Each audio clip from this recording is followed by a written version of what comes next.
இன்று தேசிய விவசாயிகள் தினம். நீங்க நிறைய நாள்ல பேப்பர்ல பார்த்திருப்பீங்க. ஏதாச்சும் ஒரு தினம்னா உடனே முதல்வர் அங்க ஒரு விழா எடுப்பார், பிரதமர் ஒரு விழா எடுப்பார், கட்சிக்காரங்க எல்லாம் விழா எடுப்பாங்க. ஆனா இது விவசாய நாடு, விவசாயிகளுடைய நாடு. விவசாயம் இந்த நாட்டோட முதுகெலும்பு. ஏதாச்சும் ஒரு அரசியல் கட்சி, இந்தியாவில் இருக்கக்கூடிய ஏதாவது ஒரு முதல்வர், இல்ல இந்தியாவோட பிரதமர், இல்ல இந்தியாவில் இருக்கக்கூடிய ஏதாவது ஒரு கவர்னர் யாராவது இந்த தேசிய விவசாய தினத்தை கொண்டாடி இருக்கிறார்களா இன்னைக்கு? அப்ப இந்த நாட்டை நம்மளுக்கு என்ன மரியாதை? நம்ம சொல்லிக்கிற விவசாயி, நான் தானே நாட்டுக்கு சோறு போடுறேன், நான் சேத்துல கால வைக்க நீ சோத்துல கை வைக்க முடியாதுன்னு சொல்றோம். நம்மளை கொண்டாட வேண்டிய இந்த நாளை யாராவது ஏதாச்சும் ஒரு அரசியல் கட்சி இன்னைக்கு விழா எடுத்திருக்கிறதா? ஆனா வீடு வீடா தோட்டம் தோட்டமா ஓட்டு கேட்டு வர்றானே, விலை போகாத நாளையெல்லாம் கொண்டாடுறானே, என்னென்னமோ நாளை தினசரி நாளை வச்சு கொண்டாடுறாங்களே. விவசாயிகள் தினத்தை யாராவது இதுவரைக்கும் கொண்டாடி இருக்கிறார்களா?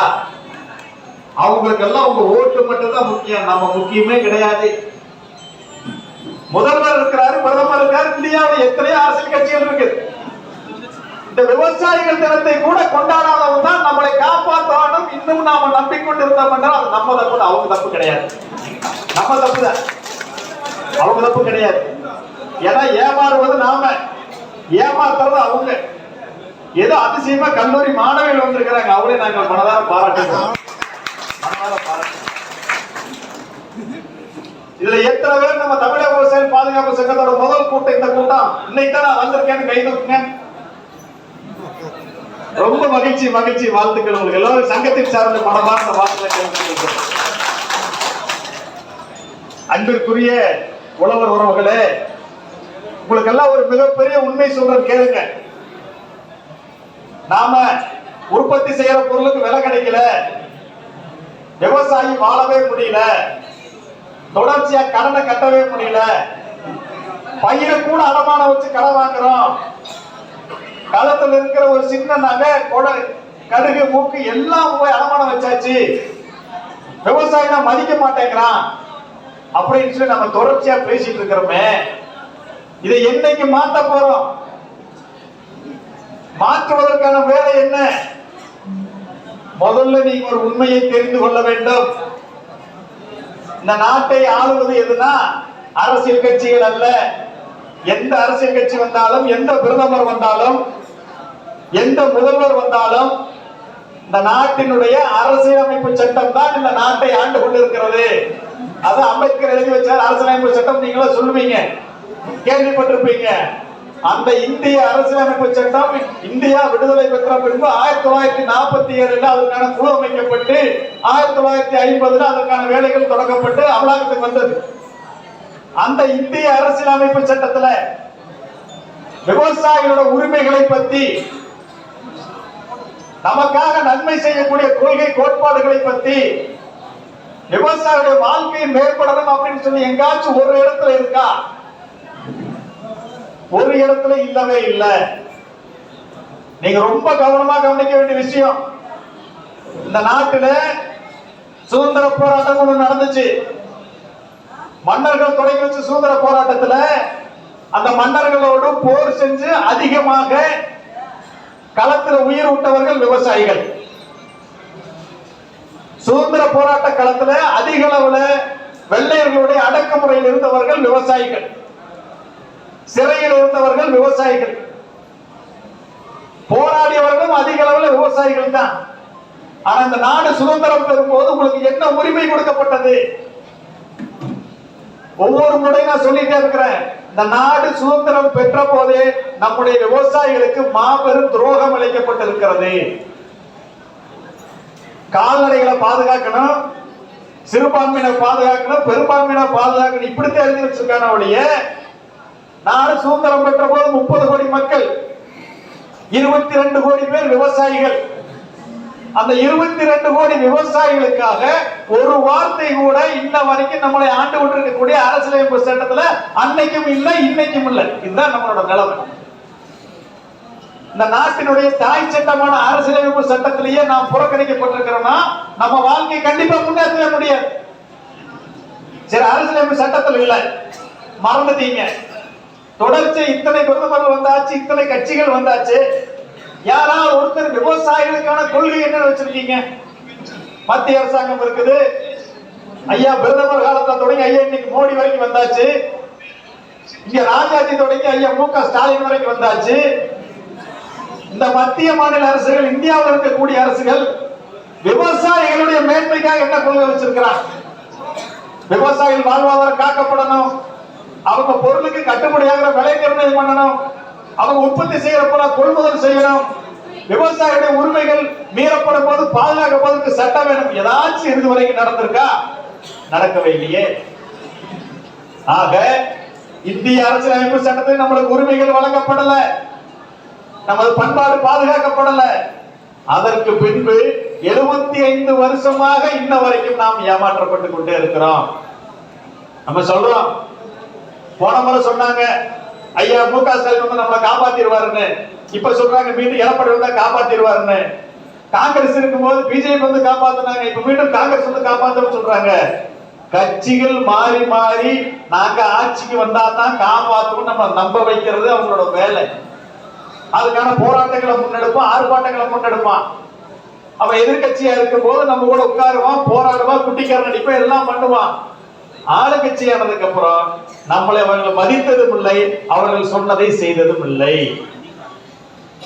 விவசாயிகளுக்கான கொள்கையே இல்லையே இந்த நாட்டுல. அப்ப என்னதான் வச்சிருக்காங்கன்னா விவசாயத்திற்கான கொள்கை தான் வச்சிருக்கிறான். விவசாயம் வேறு, விவசாயிகள் வேறு, ரெண்டையும் நம்ம பிரித்து பார்க்க கற்றுக்கொள்ள வேண்டும். விவசாயத்தை நாம செய்யாட்டி கம்பெனிக்கார செய்யறதுக்கு தயாரா இருக்கிறான். மலேசியாவில் இருந்து பாமாயில் வந்து இங்க இறக்குது, ரேஷன் கடைக்கு கொடுக்குறாங்களா, அங்க இருந்து விவசாயம் செய்யறாங்களா? மேல போறீங்க, ஊட்டிக்கு போறீங்க, கொடைக்கானல் போறீங்க, வால்பாறை போறீங்க, டீ விவசாயத்தை யார் செய்யறா? பெரிய பெரிய கம்பெனிகள் செய்யுது. ஆக இந்த நாட்டுல நாம உணவு உற்பத்தியில் ஈடுபடாவிட்டாலும் கம்பெனிகள் அந்த வேலையை செய்யறதுக்கு தயாரா இருக்கிறான், ஒரு பகுதி செஞ்சிட்டு இருக்கிறான். விவசாயத்திற்கான கொள்கை என்பது மட்டும்தான் இதுவரைக்கும் அமலில் இருக்கிறது. அந்த விவசாயத்துக்கான கொள்கையில் யாரு பயன்படுறா? அரசாங்கத்தோட திட்டத்துல மானியத்தில் நம்மளுக்கு உரத்தை விற்கிற நிறுவனங்கள், விதையை விற்கின்ற நிறுவனங்கள், இயந்திரத்தை விற்கிற நிறுவனங்கள், இவர்கள் எல்லாம் தான் இதுவரைக்கும் பயன்பெற்றுக் கொண்டிருக்கிறார்கள். விவசாயிகள் பயன்பெறவே இல்லை. அப்ப விவசாயிகளும் இதுவரைக்கும் பயன்பெறவே இல்லையே, விவசாயிகளுக்கு கட்டுப்படியாக விலை கிடைக்கவில்லையே, என்னதான் நடந்தது அப்படின்னு முன்னோக்கி பார்த்தீங்கன்னா, விவசாய நாடு, விவசாயிகள் தான் முதுகெலும்பு. ஆனா வருஷத்துக்கு 10,000 விவசாயிகள் இன்னைக்கு வாங்கின பயிர் கடனை கட்ட முடியாம தற்கொலை செய்து கொண்டிருக்கக்கூடிய நாடு இந்த நாடு என்பதை நீங்கள் உணர்ந்து கொள்ள வேண்டும்.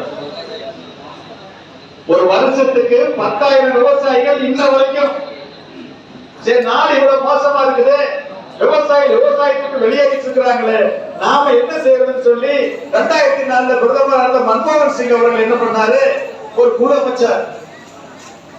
விவசாயிகள் உற்பத்தி செய்யக்கூடிய பொருளுக்கு கட்டுப்படியாகிற விலை இல்ல, உற்பத்தி செலவோட 50% சேர்த்து அவங்களுக்கு விலை நிர்ணயம் பண்ணணும், அரசாங்கம் உற்பத்தி செய்யற பொருளை கூட கொள்முதல் பண்ணணும், இது மட்டும்தான் விவசாயிகளை காப்பாற்றணும்னு சொல்லி குறைந்த நாட்களுக்கு முன்னாடி இருந்தவன எம்.எஸ். சாமியார் ஒரு அறிக்கையை கொடுத்தார். அந்த அறிக்கையை வாங்கி பாராளுமன்றத்தை சமர்ப்பித்து கண்டிப்பாக நான் நிறைவேற்றுவோம் அன்னைக்கு இருக்கிற பிரதமர் மன்மோகன் சிங் அவர்கள் சொன்னார். செய்யவே இல்லை. இன்னைக்கு இருக்கக்கூடிய பிரதமர் முதல் முறை பிரதமர் வேட்பாளராக போட்டியிட்ட போது எம்.எஸ். சாமிநாதன் கமிட்டியை அமல்படுத்தாததால பிரதமர் மன்மோகன் சிங் வருஷம் 10,000 விவசாயிகளை கொண்டு கொண்டிருக்கிறார், அவர் கொலைகாரர் என்று சொன்னார். அவர் ஆட்சிக்கு வந்தார். நான் வந்த முதல் கையெழுத்து போடுவேன் சொன்னார். இன்ன வரை கையெழுத்து போடுவது 2வது முறை ஆட்சியில் இருக்கிறார். 2வது முறை தேர்தல் இன்னும் பிரதமர் வேட்பாளர் போட்டியிடுறார். அப்ப சொல்றாரு, விவசாயிகளுடைய வருமானத்தை 2 மடங்கு உயர்த்துறேன்னு சொன்னார். உரமலை 2 மடங்கு ஆச்சு, ஆள் கூலி 2 மடங்கு ஆச்சு, வேற எதுவுமே நம்ம வருமானம் 2 மடங்கு ஆகவே இல்லையே, கடன் மட்டும்தான் 2 மடங்கு ஆச்சு. இது விவசாய நாடு, விவசாயிகள் நாடு.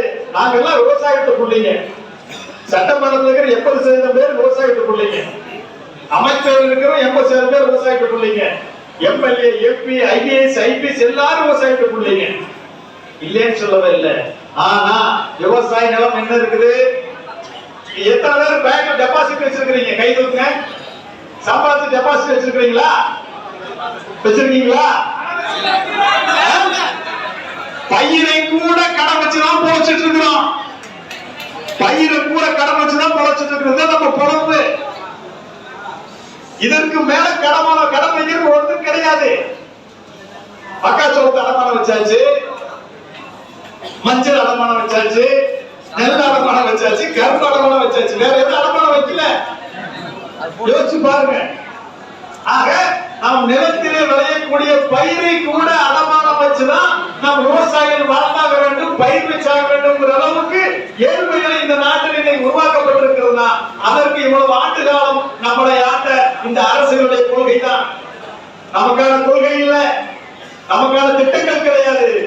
ரொம்ப 2 விஷயத்தை உங்களுக்கு சொல்றேன். இது மேல யாருக்காக ஆள்றாங்க அப்படிங்கிறது உங்களுக்கு சொல்றதுக்கு 2 விஷயம் தான். நம்ம நண்பர் பாண்டியன் பாடுறாரு, கல்லுக்கு எதுக்கு தடனை. இந்த கல் என்பது சாதாரண விஷயமா? வெளிநாட்டு சாராய கம்பெனிகள் பீர் பிராந்தி உற்பத்தி பண்றவன் 11 கம்பெனி இருக்கிறான் தமிழ்நாட்டுல. அவனுக்கு உற்பத்தி பண்ணக்கூடிய ஏஜென்ட் எல்லாம் யாருன்னா உள்ளூர் அரசியல் தலைவர்கள். இவங்களோட பீர் பிராந்தி விற்கணுங்கிறதுக்காகவே உலகத்திலேயே எந்த நாட்டிலுமே இல்லாத தடையை தமிழ்நாட்டில் போட்டு வச்சிருக்காங்க. கல் ஏற்கிறதுக்கு தடை, விற்கிறதுக்கு தடை. கேரளாவில் தடை கிடையாது. கேரளாவில் தென்னை மரம் வச்சிருக்கிற விவசாயி, ஒவ்வொரு விவசாயியும் 15 தென்னை மரம் அரசாங்கத்துக்கு கொடுத்துடலாம். அரசாங்கம் என்ன டாஸ்மாக் மாதிரி ஒரு கம்பெனி நடத்துது. ஒரு மரத்துக்கு ஒரு மாசத்துக்கு 700 ரூபாய் கொடுக்குறான். ஒவ்வொரு விவசாயிட்டு 15 மரத்தை எடுத்துக்கிறான். கேரளாவில் தென்னை மரம் வச்சிருந்தீங்கன்னா மாசமானா 10,000 ரூபாய் கையில வருமானம் உறுதி. அரசாங்கம் என்ன அங்க வாங்கி விவசாயிகளுக்கு சேவை செய்யல? இல்ல. அவன் அதை வாங்கி கல்லு கிடந்து கல்லை விற்கிறான். அந்த கல்லை விற்கும் போது இங்க எப்படி நம்ம தமிழ்நாட்டு அரசாங்கம் வருஷம் 50,000 கோடி வருமானம் பார்க்குதோ, கேரள அரசாங்கம் கல்லை வித்து வரி மூலமாக வருஷத்துக்கு 4,000 கோடி ரூபாய் வருமானம் சம்பாதிக்குது. சாதாரணம் அல்ல. வெறும் 3 கோடி பேர் இருக்கிற மாநிலம் 1 கோடி பேர் கூட கல்லு குடிக்கிறது இல்ல. 8 கோடி பேர் இருக்கிறோம். குறைஞ்சபட்சம் 3 கோடி பேர் இங்க கல்லு குடிக்கிறதா இருந்தா கூட வருஷத்துக்கு 10,000 கோடி ரூபாய் தமிழ்நாடு அரசு வருமானத்தை ஈட்ட முடியும். விவசாயிகளும் வாழ முடியும். ஏன் திட்டத்தை அமல்படுத்த மாட்டேங்கிறான்? இதை அமல்படுத்தாத கட்சிகளுக்கு தான் நீங்க ஓட்டு போட்டிருக்கிறீங்க. என்னைக்காவது ஓட்டு கேட்க வரும்போது ஏப்பா கல்லுக்கு தலை போட்ட, ஏன் எங்களுக்கு விலை கொடுக்கறன்னு சொல்லி கொடுக்கல அப்படின்னு சொல்லி யாராவது கேட்டிருக்கீங்களா? இதை விட மோசம், விவசாயிகளை பாதுகாப்பதற்கு ஒரு சட்டமே கிடையாது. நம்மளை யாரு வேணாலும் ஊருக்குள்ள பூந்து அடிக்கலாம், தூக்கி போட்டு மிதிக்கலாம், நம்ம கேள்வி கேட்ட பதில் சொல்லணுங்கிறது கிடையாது. அவ்வளவு ஒரு மோசமான நிலைமை. நீங்களா சொல்றீங்க கவர்மெண்ட் ஆபீஸுக்கு போறோம், தாசில்தார் மதிக்கிறாரா, கலெக்டர் மதிக்கிறாரா அப்படின்னு கேட்கிறீங்களே. நம்ம உரிமையை பாதுகாக்கிறதுக்கு ஒரு பாதுகாப்பு சட்டம் இருக்குதா? ஒரு பாதுகாப்பு ஆணையம் இருக்குதா? ஒரு பாதுகாப்பு ஆணையம் இருக்குதா? சொல்லுங்க. எதுவுமே உருவாக்கப்படல. சரி, இதையெல்லாம் இத்தனை நாள் யாரு கேட்டாங்கன்னா தொடர்ச்சியாக நம்ம விவசாய சங்க தலைவர்கள் கேட்டுக்கொண்டே இருக்கிறார்கள். யார் முதல்ல கேட்டா? உழவர் பெருந்தலைவர் நாராயணசாமி நாயுடு அவர்கள் கேட்டார். உழவர் பெருந்தலைவர் நாராயணசாமி நாயுடு அவர்கள் கேட்டார். இன்னைக்கு பச்சை துண்டு போட்டிருக்கிறோம். பச்சை துண்டு போட்டா இந்தியா பூராவும் விவசாயிகள், விவசாய சங்கம் அர்த்தம். இந்த பச்சை துண்டு போடுற பண்பாட்டை கொண்டு வந்து இந்தியாவுக்கு அறிமுகப்படுத்தவர் யார்? நம்ம உழவர் பெருந்தலைவர் நாராயணசாமி நாயுடு அவர்கள். இன்னைக்கு இந்த பச்சை துண்டு உலக விவசாயிகளுடைய அடையாளமா மாற்றப்பட்டிருக்குதுன்னா அதுக்கு காரணம் இந்த தமிழ்நாடு உழவர் பெருந்தலைவர் நாராயணசாமி நாயுடு அவர்கள் புரிந்து கொள்ள வேண்டும். இன்னைக்கு டெல்லியில போராடுறாங்க விவசாயிகள், மிகப்பெரிய போராட்டம். டெல்லியை முற்றுகையிட்டு 10 லட்சம் பேர் உட்கார்ந்து இருக்கிறாங்க. 10 லட்சம் பேர் உட்கார்ந்து இருக்கிறாங்க. அவங்க யார குருவா பாக்குறாங்கன்னா நம்ம உழவர் பெருந்தலைவர் நாராயணசாமி நாயுடு குருவா பாக்குறாங்க. 1970களிலேயே இன்னைக்கு நாம என்னவெல்லாம் உரிமையா கேட்கிறோமோ அனைத்து உரிமைகளையும் அன்றே கேட்டவர், அன்னைக்கே விவசாயிகளை அணிதிரட்டியவர். அந்த உழவர் பெருந்தலைவருக்கு கடந்த 2 நாளைக்கு முன்னாடி நம்ம நினைவு நாள் எடுத்தோம். இன்னைக்கு நாம கொண்டாடி கொண்டிருக்கக்கூடிய தேசிய விவசாய தினம் என்பது இந்திய பிரதமராக 6 மாத காலம் பதவி வகித்த ஐயா சரண் சிங் அவருடைய பிறந்த நாள். ஆக விவசாயி பிரதமர் ஆயாச்சு. டெல்லியில போராடி அரசாங்கம் கொண்டு வந்த சட்டத்தை திரும்ப பெற வச்சாச்சு. இந்த அளவுக்கு பலமாக இருக்கக்கூடிய நாம காலை தூக்கி விட்டுட்டு மேசிய போட்டு சுத்திட்டு இருக்கிறோம்.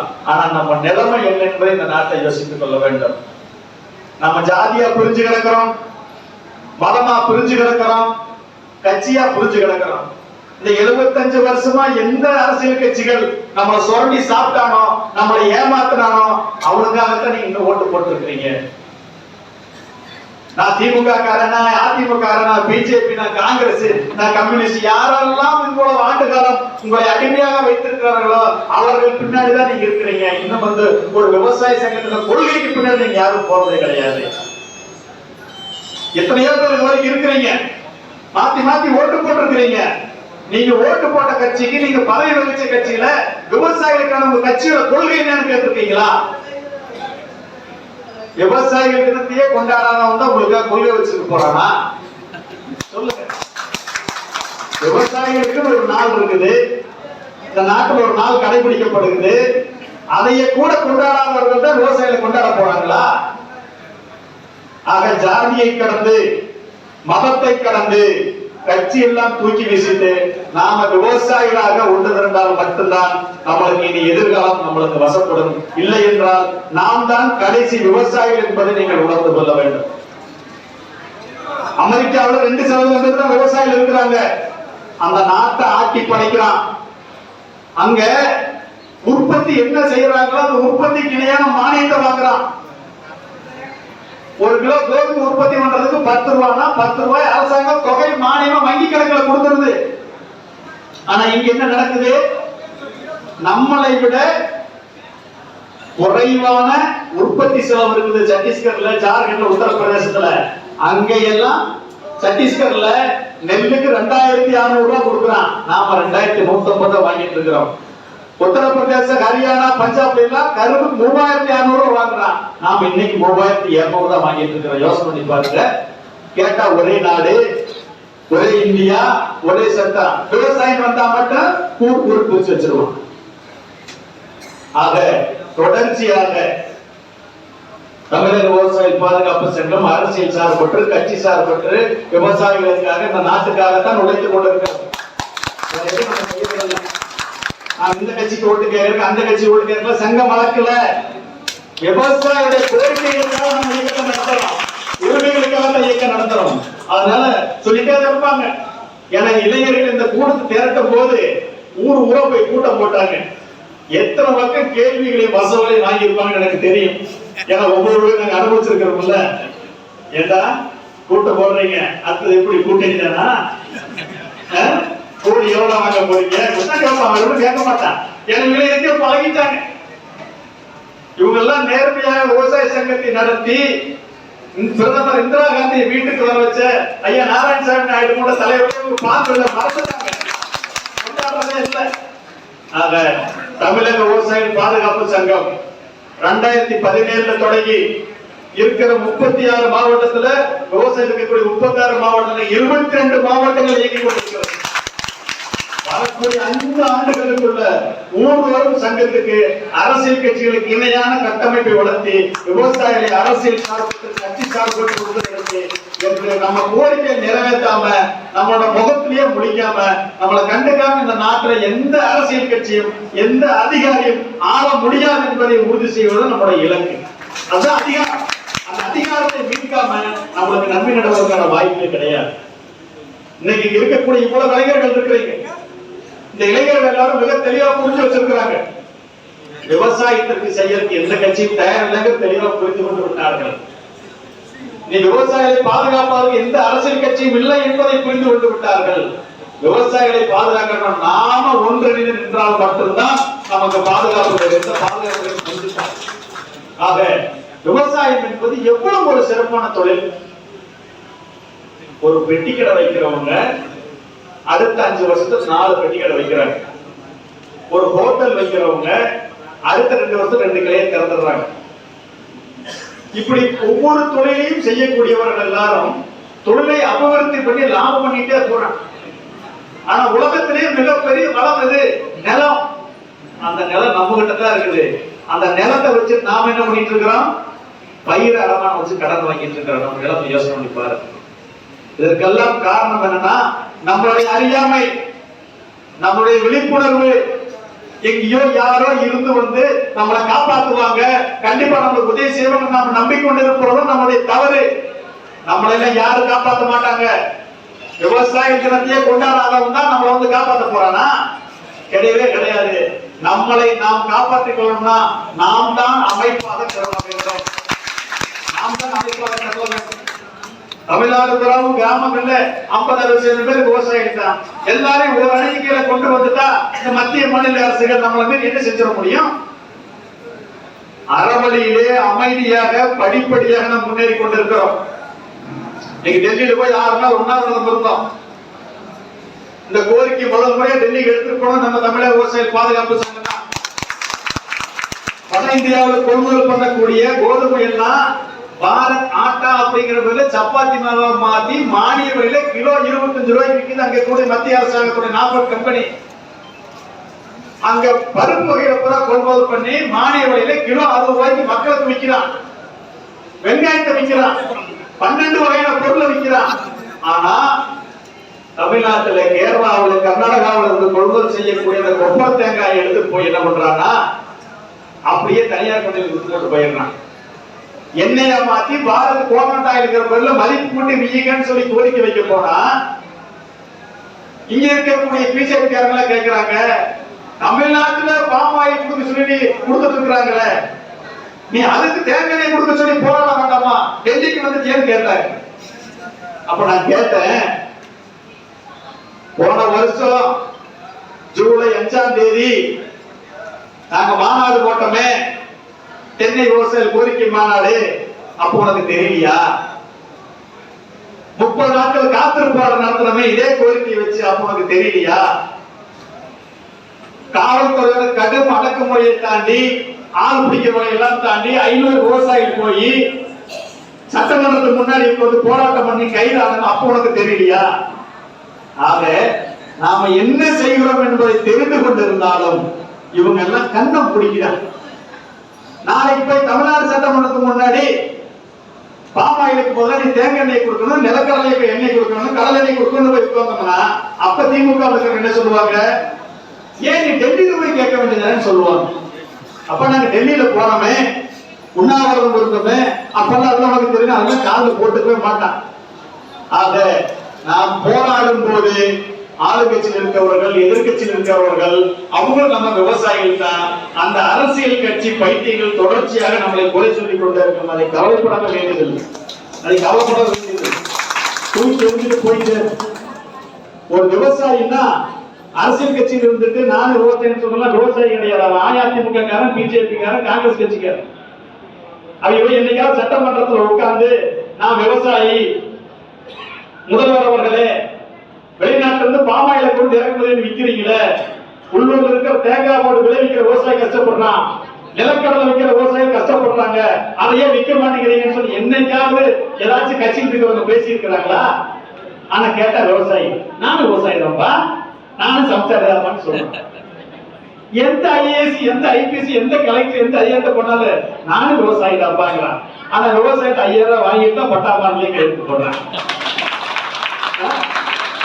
நாடு பூரா விவசாயி, நாட்டுக்குள்ளே விவசாயி, நாமளும் விவசாயி, எங்க போனாலும் விவசாயி. அந்த விவசாயி சுரண்டி சாப்பிடுறதுக்கு இத்தனை பேர் தயாரா இருக்காங்க. ஆக அன்பிற்குரிய உறவுகளே, ஒன்னே ஒண்ணு மட்டும்தான் நம்மளை காப்பாற்றும். அது நமது ஒற்றுமை என்பதை நீங்கள் உணர்ந்து கொள்ள வேண்டும். நம்ம யாரும் காப்பாற்ற மாட்டாங்க, யாரும் காப்பாற்ற மாட்டாங்க. அதையும் நீங்க தெளிவு உணர்ந்து கொள்ளணும். நம்மளை நாமே காப்பாற்றிக் கொள்வதற்காக நாம் ஒற்றுமையோடு தொடர்ந்து அறவழியிலே போராடுவது என்பதுதான் நமக்கு இருக்கிற தீர்வு. அரசு ஊழியர்களுக்கு சம்பளம் வேணும்னா அவங்களுக்கு லஞ்சம் வாங்கி கொடுக்கிற எம்எல்ஏ எம்பிக்கள் இருக்காங்க இல்லைங்களா, அவங்க கோரிக்கை மனு கொடுப்பாங்க. அவங்க உடனே பச்சைப்படி பத்தில சம்பளம் பத்தில ஏற்றி கொடுத்துருவாங்க. சட்டமன்றத்துக்கு நம்ம சட்டமன்ற உறுப்பினர்கள் நாடாளுமன்ற உறுப்பினர்களுக்கு சம்பளம் பத்தலைன்னா அவங்களே சட்டமன்றத்தில் கூட்டி ஒரு தீர்மானம் போட்டு ஒரு கோரிக்கை போட்டு பணத்தை எடுத்துக்குவாங்க. அந்த பணம் அவங்க வீட்டு பணமா? நாம கற்ற வரி பணம். நாம நெல்லுக்கு 100 ரூபாய் சேர்த்து கொடு, முதல்வர் அவர்கள் 2500 ரூபாய் தரேன்னு சொன்னீங்களே, கரும்புக்கு 4000 ரூபாய் தரேன்னு சொன்னீங்களா, அதை கொடுங்கன்னு சொல்லி கேட்டா மட்டும் அதை பத்தி எந்த சட்டமன்ற உறுப்பினர் பேச மாட்டாங்க. ஆனா எதிர்கட்சி கூட பேச மாட்டேங்க. ஆளுங்கட்சி பேசாட்டி பரவாயில்ல, எதிர்கட்சியும் பேச மாட்டேங்குது. அப்ப ஏன் இவங்க கேட்கவே மாட்டேங்கிறாங்க? விவசாயிகிட்ட பணம் வந்துட்டா அவன் நம்மகிட்ட வரமாட்டான், கோட்டை கோழி பிரியாணி நம்மகிட்ட வரமாட்டான், அவன் வராம அரசியல் செய்ய முடியாது. 1000 ரூபாய் இந்த கோட்டை கோழி பிரியாணி எதிர்பார்த்து அவன் நிக்க வச்சுட்டு இருந்தா மட்டும்தான் நம்ம வாழ்க்கை ஓடும் என்பதை அரசியல் கட்சிகள் தெளிவா இருக்கிறார். இவனை கடங்காரனாவே வச்சிருக்கிறோம். ஒவ்வொரு தேர்தல் வந்தாலும் கடன் தள்ளுபடி கோரிக்கை கேட்டு இவனை போராட வைக்கணும். அந்த பயிர்கிறத மட்டும் தள்ளுபடி பண்ணி நாம ஒரு நல்ல பேர் வாங்கிக்கணுங்கிற எண்ணத்துல விவசாய கணக்குல வச்சிருக்கிறான். வேற எந்த கணக்குலையும் வச்சுக்கிறதே கிடையாது. ஆக நம்முடைய வாழ்க்கை சிறக்கணும், உலகிலேயே வளமான நிலத்தை வைத்திருக்கக்கூடிய நம்ம எதிர்கால சந்திரனுடைய வாழ்க்கை சிறக்கணும்னா கண்டிப்பா அந்த மாற்றி அமைக்க முடியும். இந்த நாட்டையும் இந்த மாநிலத்தையும் இந்த அதிகாரிகளையும் எல்லாரையுமே விவசாயிகளுக்காக விவசாயத்திற்காக மாற்றி அமைக்க முடியும். அதற்கு தேவை நமது ஒற்றுமை. அந்த ஒற்றுமையை தமிழக விவசாயிகள் பாதுகாப்பு சங்கம் தமிழ்நாட்டை தாண்டி இந்திய அளவிலும் ஏற்படுத்தும் மிகப்பெரிய மாற்றத்தை விவசாய வாழ்வாதாரத்திலே ஏற்படுத்துவது முதல் கடமையாக தமிழக விவசாயிகள் பாதுகாப்பு சங்கம் ஏற்றுக் கொண்டிருக்கிறது. இந்த இளைஞர்களாகிய நாங்கள் உங்களுடைய ஆசீர்வாதத்துடன், உங்களுடைய அன்புடன், உங்களுடைய வாழ்த்துக்களுடன் கண்டிப்பாக அந்த பெரும் பணியை செய்து முடிப்போம் என தெரிவித்துக் கொண்டு இந்த மிகச்சிறந்த ஏற்பாட்டுக்கு இந்த தேசிய விவசாய தின கொண்டாட்டத்தில் கலந்து கொண்டிருந்த அனைவருக்கும் நன்றி தெரிவித்து, வாய்ப்புக்கு நன்றி தெரிவித்து, நீங்கள் கலந்து கொண்டதற்கு உங்கள் அனைவரையும் பாராட்டி விடைபெறுகிறேன். நன்றி, வணக்கம்.